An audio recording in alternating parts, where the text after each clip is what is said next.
next three speakers because they are prepared to introduce themselves. Before they come on, Sue is going to give a plug about something, and I'll let her say what it is. All right. In your folder, you have the survey. Don't neglect the survey. If you hate the convention, let us know. If you love the convention, let us know. I know you're full of ideas. I've heard a lot of them. So tell us your ideas via the survey. On your way out, be sure to leave the survey at the registration desk. Thank you. And it doesn't have to be anonymous. Thank you. So these next people are people, one of them who I know very well, because a couple of years ago, they started a homeschooling resource center that saved my eldest daughter from a very bad situation. And it's a beautiful school. I participated in it.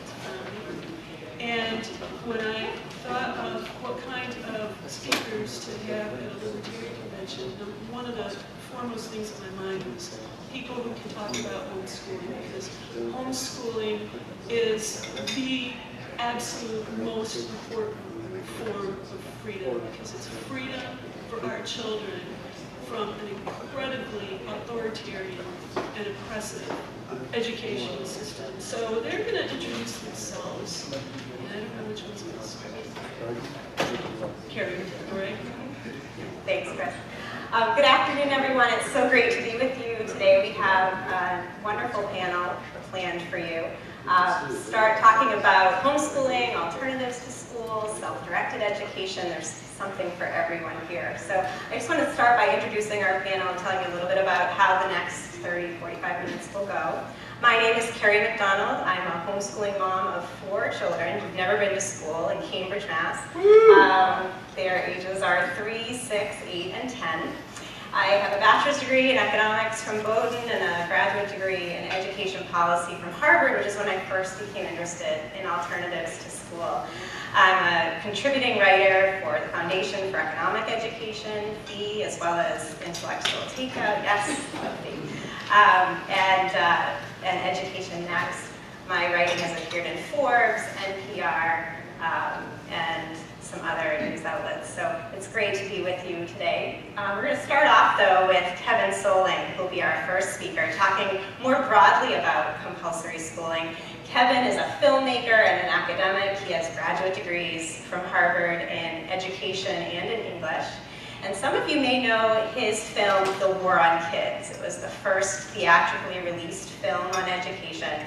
Got rave reviews, and it's a must-watch. So Kevin's going to start us off talking about compulsory schooling more broadly.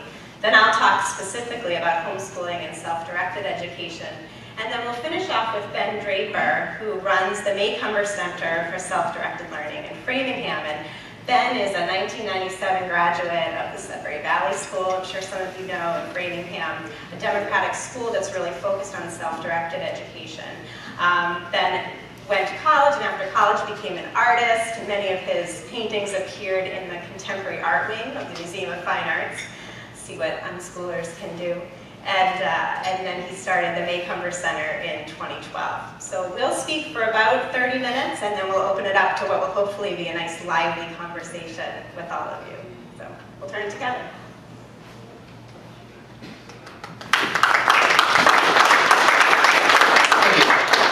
So to fully understand why we need alternative models for education, one must need to understand and fully appreciate the current dominant model, which is compulsory education, or the government prescribed education. So one step back first, what is an experiment? An experiment is an intervention designed to test a hypothesis, and compulsory schooling is in fact an experiment, and most people don't really think of it that way, but compulsory schooling is an intervention. It's an intervention based on the following hypothesis, that if we put a child, if a child is forced to go to school 7 hours a day, 5 days a week, 9 months a year for 12 years, then something good will happen. Unfortunately, something good has never been consistently defined. Something good could be literacy and other tools for self-actualization. It could be skills for the workplace. It could be democratic values. So those are the dominant reasons that people have expressed for justifying why we need compulsory schooling. Unfortunately, they are mutually exclusive. You can't really advocate for one and push for the others. But getting back to to test the hypothesis, you must establish that the results could not have occurred by chance alone. In the case of schooling, the purported benefits must be measured against a control group. The problem is, compulsory schooling has never ever been experimentally tested. So for 150 years, we are putting our children in an environment that's supposed to have some kind of benefit, but it's never been proven that it actually promotes any benefit. So schools have never justified their existence. So the belief that we need schools is completely faith-based.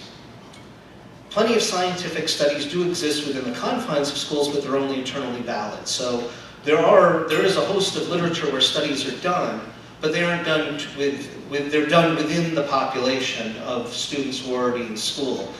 So we know that if you make certain adjustments within the school environment, that you will get certain outcomes, but that doesn't mean that it's ever been tested against a control.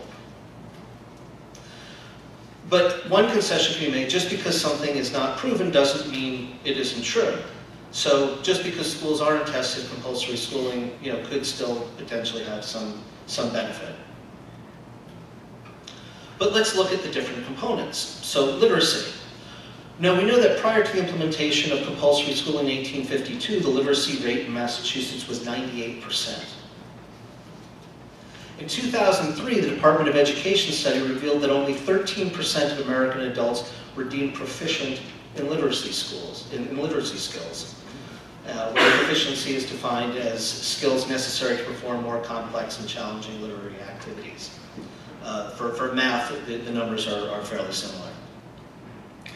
In a Gallup poll in 2005, 1 in 4 people did not read a single, this is self-reporting, said that they didn't read a single book in the entire year, and obviously people are more inclined to fabricate and say that they did read a book. So the conclusion is that schools clearly are ineffective at promoting literacy. Work skills. Some of the skills necessary in the 21st century are critical thinking, collaboration, scientific literacy, creativity, initiative, and self-direction. Studies have shown that schools dramatically stifle creativity and are hostile to each of these other skills. So we know that schools aren't providing effective tools for students when they graduate to compete effectively in the workplace. And in fact, when you have everyone being taught the same skills as schools are becoming more regimented, you have a population that's competing amongst itself where there's no variation as far as excelling. And so you have fewer people with fewer skills demanding a limited number of jobs that have whatever meager skills that one does get in the school environment. And finally, democratic values, which is the most absurd of all, because schools are fascist institutions. They are an autocracy where all dissent is suppressed and loyalty is demanded. And that's always going to be necessary in all compulsory school environments, because schools can only operate when there's social efficiency. You can't have schools, that kind of institution, unless all students are taking orders in a docile manner, listening to the teacher, following rules, following directions, at all times. You could have, anarchy and chaos without, in that kind of environment, without that kind of structure.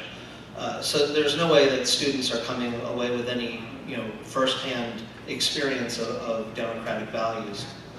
Schools unreasonably curtail, a whole list of civil rights. And more shockingly, if students were considered enemy combatants, compulsory school would be considered a war crime, and you can look up which articles of the Third Geneva Convention that compulsory schools violate. That's how, and parents will willingly send their children there because they think the benefits outweigh these risks. So schools are factories of human rights abuses and are wholly undemocratic.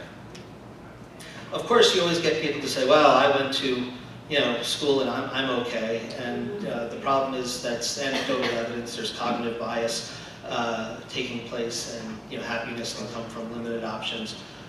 Plus, if you look at the rate of the mental health in the United States, it's quite low, and generally people, as far as the number, there's over 40% of the population are on some kind of psychiatric medication, and these people think they're okay. It's not that they're not okay, but it's, there's a crutch. It is part of this cognitive bias. Some of the consequences of compulsory schooling, adolescence is pathologized. Children are taught to hate learning. Children are prevented from pursuing the things that hold their interest. A whole list of things, and this is just, a short list. The list could go on. Reform is not possible. Reform efforts have always failed. The history of compulsory education is the history of the failure of reform. And the reason why is because the fundamental essence of school, which is the autocratic structure, always remains. No matter what reform takes place, you still have this hierarchy with students at the bottom powerless to decide what they want to learn or control the things, just pursue the things that they're interested in. Viable alternatives do exist, and the other speakers will be discussing that, Ben and Kerry. Rejecting alternatives is not an affirmative defense. Even if there were no alternatives, it's still not rational to pursue compulsory schooling. It would be akin to utilizing bloodletting as a remedy for pancreatic cancer. Just because there isn't a cure for pancreatic cancer doesn't mean that we should engage in bloodletting. Finally, libertarians should not advocate charter schooling. The problem with schools is their structure. The free market should embrace bold new ideas that promote intellectual curiosity, creativity, self-reliance, open-mindedness, compassion, literacy, and confidence. And charter schools is just the free market adopting the same construct that has been created and implemented by governments. It would be, I guess, like having a cafeteria, a government cafeteria, and turning it over to the free market and having the same recipes and maybe changing the chefs. But if the recipes are staying the same and the kitchen isn't changed and the food quality is still poor. So that is basically why we need alternatives to compulsory schooling. I turn it over to Kerry to discuss one approach.